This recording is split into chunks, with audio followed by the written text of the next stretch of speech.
E veremos o que é que acontece dentro de 3 semanas, se essa vitória na primeira volta se repete ou não e com que margem de resultado. Martim, se António José Seguro acabar por ir dando, ou melhor, António José Seguro pode ir dando dicas ao longo das próximas 3 semanas específicas para tentar captar eleitorado de Marcos Mendes e, eventualmente, eleitorado da Iniciativa Liberal. Bem, em boa verdade, eu acho que isso é o que ele tem estado a fazer nas últimas semanas e com o resultado que teve.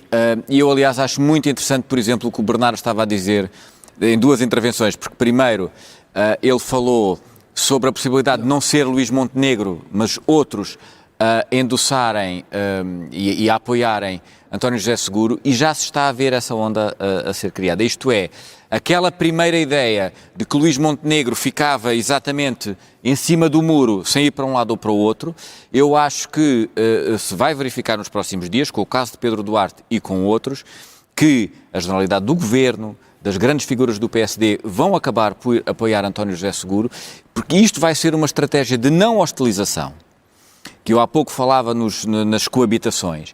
E nós vamos ver num momento absolutamente decisivo, eu estou inteiramente convencido, porque muito foi dito e escrito sobre em que medida é que o Orçamento de Estado para 2027 poderia ser um grande teste, por exemplo, à continuação ou não do Governo, e à viabilidade da prossecução desta legislatura até ao fim. E eu estou inteiramente convencido, nesta altura, com o quadro que temos, que António José Seguro, como Presidente da República, vai fazer tudo ao seu alcance, inclusivamente junto do Partido Socialista e do José Luís Carneiro, para garantir que o Orçamento de Estado de facto passe.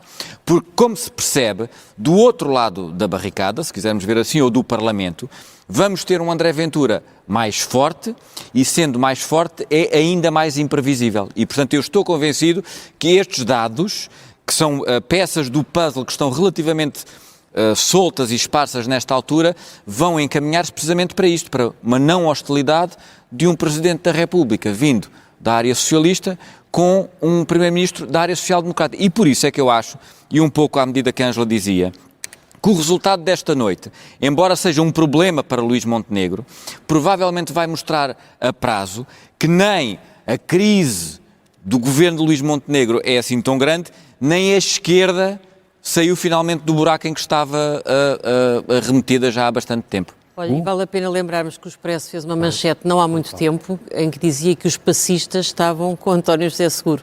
É verdade que nós na altura fomos contabilizá-los, eles não eram assim muitos, pelo menos os que davam a cara. Alguns nunca tinham sido passistas. Alguns nunca tinham sido passistas.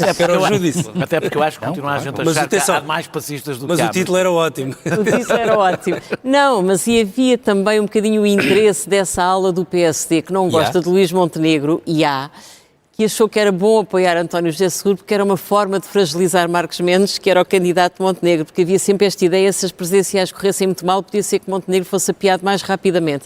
Bom, eu continuo a achar que tudo isso vai ter que ser adiado por mais uns tempos.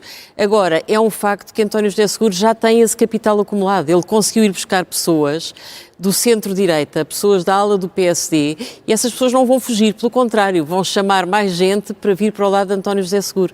O mandatário de Coutinho Figueiredo, José Miguel Júdice, já tinha dito que se Coutinho não fosse à segunda volta, ele apoiaria Seguro, e hoje à noite já lhe manifestou o apoio publicamente.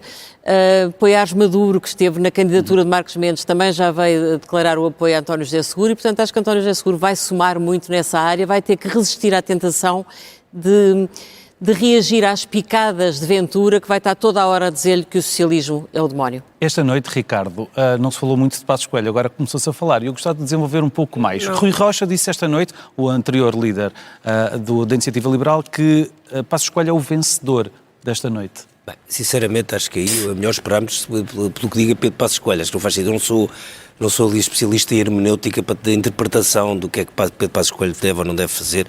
Acho que isso cabe ao próprio, e o próprio, se um dia quiser volta, tem todo o direito a isso e tem mais que idade para isso. O tema não tem a ver com Pedro Passos Coelho, tem a ver com um tema mais vasto, que depois acaba por se falar nele, sobretudo, por quem é que pode corporizar isso. É um tema que, aliás, foi aqui muito discutido hoje à noite, esta noite, o Miguel Morgado falou disso mais que uma vez, a Maria João Vilés também falou, que é o facto de haver, de facto, no Parlamento, se somar coisas que neste momento não são fáceis de somar, mas se somaram o PSD, o AD a IEL e o Chega, há de facto uma maioria esmagadora no Parlamento. E há pessoas que defendem, atenção, legitimamente, desde 2024, mas em particular desde 2025, desde as eleições de maio do ano passado, que se devia haver uma frente que corporizasse, que juntasse todos estes partidos para poder governar e poder fazer uma série de reformas, etc. E, portanto, o que, aliás, é uma posição perfeitamente legítima. Qual é o problema? É que Luís Montenegro é contra isso ou tem sido contra isso. Tem-se a favor de fazer acordos de vez em quando, para ali, para lá, mas nunca tendo isto como um governo em conjunto.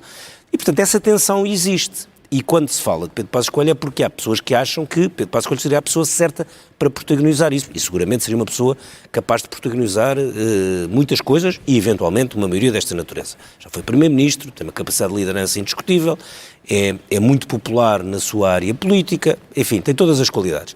Dá-se o caso de não ser deputado, não estar neste momento como na política ativa e de haver um Primeiro-Ministro que está a governar e ganhou eleições 2 vezes, uma delas agora de segunda vez de forma clara. Portanto, é um tema um bocadinho complexo, vai continuar a existir e quando se fala de Pedro Passos Coelho é por causa disso. Agora, há um ponto que é que convém saber a opinião do próprio. Eu não sei a opinião do próprio e, portanto, não me alongo na minha análise. E também não sabemos se no caso desse timing chegar, para ser Passos Coelho o homem que vem pegar nesta maioria sociológica e consegue transformá-la numa maioria política, se não chega tarde e se André Ventura não conseguiu chegar lá antes dele. Eu acho que o Pedro Passos Coelho é o Dom Sebastião que este país precisa sempre ter de reserva. Eu acho que há um equívoco, porque se pensa sempre no Pedro Passos, na abrangência do Pedro Passos Coelho ideológica num determinado tipo de espaço.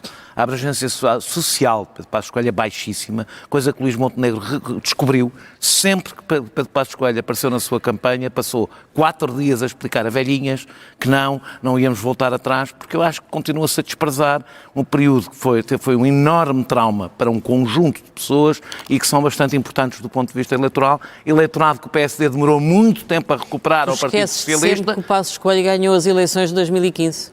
Tu esqueces sempre que Passos Coelho teve o segundo pior resultado da direita na história da democracia portuguesa. Ganhou porque juntou toda a direita com a esquerda, à esquerda do PS, que teve 20% junta. Foi por isso que ganhou. Porque teve o pior resultado da direita toda a direita junta.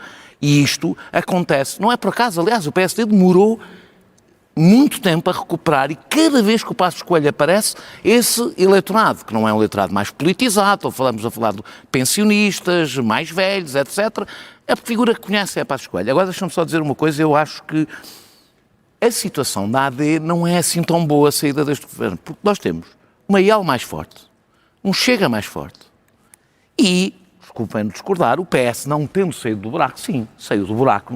Não é a IEL mais forte. Foi Coutinho Figueiredo. Está bem. Foi Coutinho Figueiredo. Está bem, aqueles que vai ser uma sombra sobre Mariana Leitão. Mas seja, eu não sei o que é que a IEL vai fazer com este resultado. À partida tem capacidade, os dois, para terem uma posição mais forte. E o Partido Socialista, não sendo uma vitória do Partido Socialista, é evidente que fica provada uma coisa que se julgava que era falso. É a ideia, estás ligado ao PS, tens o apoio do PS ou és chamado socialista, estás condenado. Ora, António José Seguro mostrou que isso não é verdade. Ou seja, alguém que foi líder do Partido Socialista, sim, se estás ligado ao socratismo, sim, é verdade.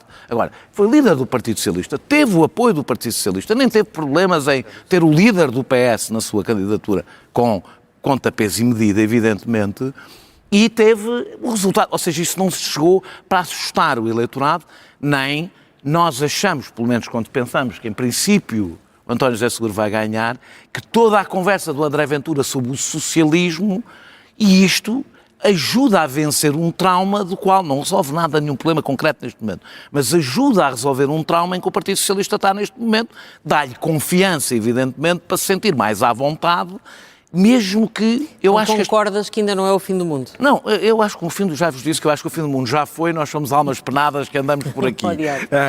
Agora, podemos continuar a enganar-nos durante mais tempo, isso não é mau.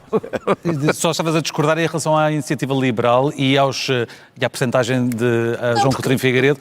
Quanto daquela percentagem é que, na realidade, são pessoas do centro-direita que não quiseram votar manifestamente em Marcos Mendes? Pois, é porque o problema disso é que, é o que eu dizia há pouco, é que cada um quer ir buscar o pinhãozinho da vitória, o que é inteiramente legítimo. Só a AD é que não pode. Mas agora, Mariana Leitão foi candidata presidencial. Já ninguém se lembra. Retirou Ela foi a candidatura e foi depois e retirou-se. substituída. E, portanto, agora tem o ex-líder a valer 600 ou 700 Mais. mil votos. Sim. E, portanto, é evidentemente que é uma sombra sobre uma líder que até agora tem sido uma líder relativamente fraca do ponto de vista de afirmação no campo político. O Coutinho Figueiredo volta à liderança? O Bernardo já falou disso aqui esta noite. 891 Não me mil parece votos. todo em todo impossível.